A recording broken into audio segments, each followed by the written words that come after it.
Hi there, this is Scott Caruso from MPX1312 here with my Week 2 Heuristics review. We have two games gameplay to talk about and only 10 minutes to do it, so let's get right down to it. The first game that I reviewed this week was a toy truck RC-controlled truck simulator called Toy Truck Rally 3D for the Android.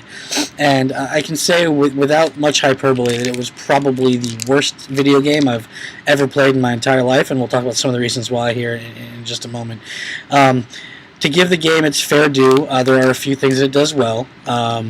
In terms of the first-time experience being encouraging to users, it's really easy to pick up and play and learn what you're doing because there's not a whole lot to have to learn. So it's encouraging because you can pick it up and get right into a game and start playing.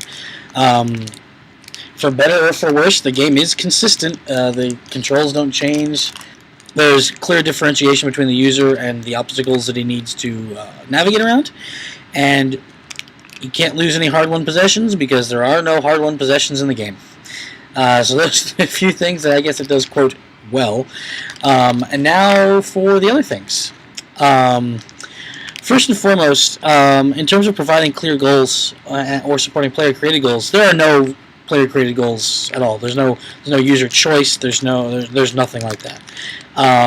At the very least, I think the game could try to create some secondary goals for the user other than just trying to reach the end of the course, whether it be avoiding a certain number of obstacles or maybe a special only driving in reverse for X seconds during a match to kind of engage the user a little bit better in terms of having goals to try to meet during the course of a match. Because at this point, it's just trying to get through this obstacle course as fast as possible, and you don't even really know if you're doing well or not well or anything like that. There's not really anything to measure that progress, and that's kind of the secondary problem, is that not only is it very difficult to measure your own progress just by yourself, the online leaderboards for the game have completely broken and are non-functional right now, so it's impossible to compare scores to other users, which I obviously rated as a imperative severity against the game.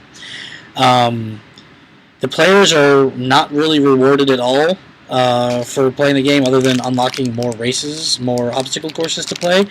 Anything, more skins for your car, bonus courses that are themed interestingly, or just some other incentive to play other than just unlocking more races, because each one is repetitive and the same. It's not really a reward to continue to beat these obstacle courses. The player, yes, he's in control of the car, but the control is imperfect and very flawed. The steering sensitivity is extreme, even when you adjust the options, so it makes it feel like you are not in physical control of the RC car that you're trying to control. It just makes the game more frustrating than it needs to be. In terms of the challenge and pace of the game, the levels do change and they do get more difficult, but the overall strategy doesn't change. You just try to avoid the obstacles and go as fast as you can. There's no game story to speak of. It's because it's simply an obstacle course racing game, so it doesn't really need a story, I suppose. But because the rest of the game is so flawed, some kind of story as to why you're racing this RC car might make it more helpful and beneficial. The game is full of repetitive and boring tasks. Each map layout is essentially the same, just with obstacles placed in different locations. Adding other elements such as drifts or manually triggerable boosts or anything would help break up the monotony of the game. There's virtually no way for the player to express himself. Like I said, there's no way to customize the car, not even the paint color, and you can't even show off your scores because the online leaderboards are broken. There are no real different playing styles to support, because maybe adding different cars with different attributes, one that handles better, or one that brakes quicker, something like that. But right now it's a single car with a single racing style. There's no real benefit to trying to race a different way because there's only one way to really race in the game. And finally, the game stagnates terribly. Each map feels the same as the one that came before it. You're racing the same car the same way. Different map layouts would be a huge help here. Different cards would be a huge help here. But the game stagnates very quickly. It was a chore to try to get through 2 hours of playing this game. The overall heuristic score for this game came out at a 24. I had 8 different items that clocked in at major or imperative that needed to be fixed. It is quite possibly, I'm sorry, 6 items clocked in that way. I misspoke. Is, like I said, quite easily one of the worst games that I've ever played. The second game I played is a game called Please Stay Calm. It's a zombie apocalypse role-playing game. Again, let's talk about the things that it does really well, first of all. In terms of mobile games that I've played, it does goals and player-created goals better than any game that I've played before. There are both short-term goals for the user, such as defeating new packs of zombies, and long-term goals like reaching new levels or obtaining new weapons. Some of the short-term goals are user-directed, like which of these nearby locations should I visit? What stats are most important for me to try to improve? It does these things great. Game progress is constantly thrown in your face. You know where you are at any given point. You know how far you are towards your next level, and all these different stats. There's never any question as to what your current status is in the game. It does a great job of displaying it and keeping you in the loop in that sort of thing.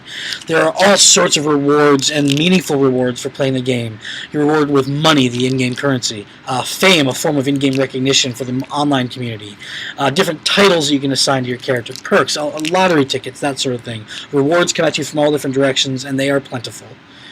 Other things the game does well. The first-time experience is great. It has a great onboarding tutorial, teaches you combat basics, walks you through what could potentially be a confusing user interface piece by piece. It really gets you engaged in the game and why you want to play.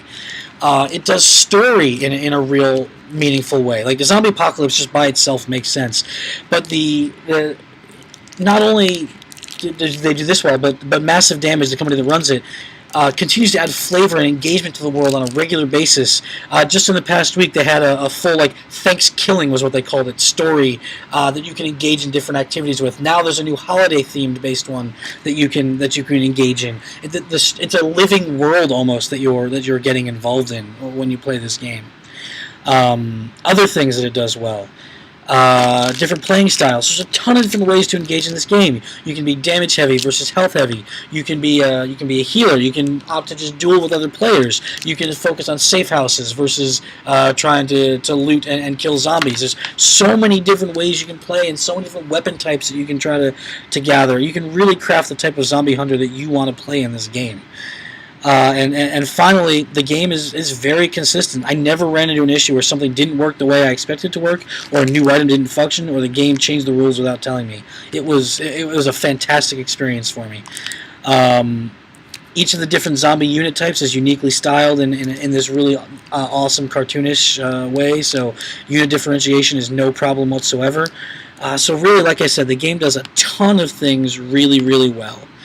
Things that it could do a little bit better, probably. I think that though the player is in control, there's a barrier to full engagement in that you run out of stamina and energy in the game, and that's how they make money off of you. I would love to see a flat rate purchase of the game that allows you to just play as much as you want without having to worry about this replenishable resource of stamina. Though there are a variety of different tasks to undertake, because it becomes kind of a grind at later levels, the game does get a little repetitive or boring, or could anyway. Different mini-games of different types could help to break that up. The game can stagnate for that same reason because of the grindy nature of it. I think better directing the user to the XP boost that you can purchase and providing more meaningful overall XP boost that you can purchase would really help in that regard.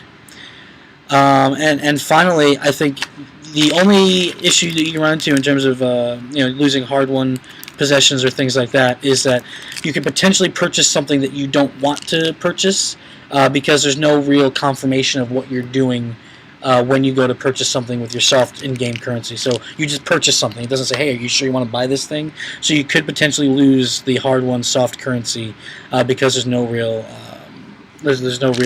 confirmation there. And finally, there are a limited number of avatar choices in the game, so it makes it a little bit difficult to personalize your character in that regard. Though you get titles and fame and things like that, it's hard to personalize your character in a truly meaningful way.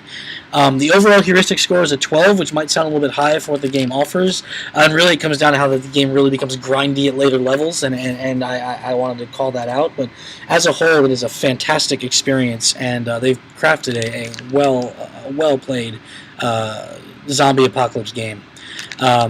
And that's it about Please Stay Calm. And really, that's it for week 2. If you have any questions, feel free to contact me. But I'll talk to you again for week 3.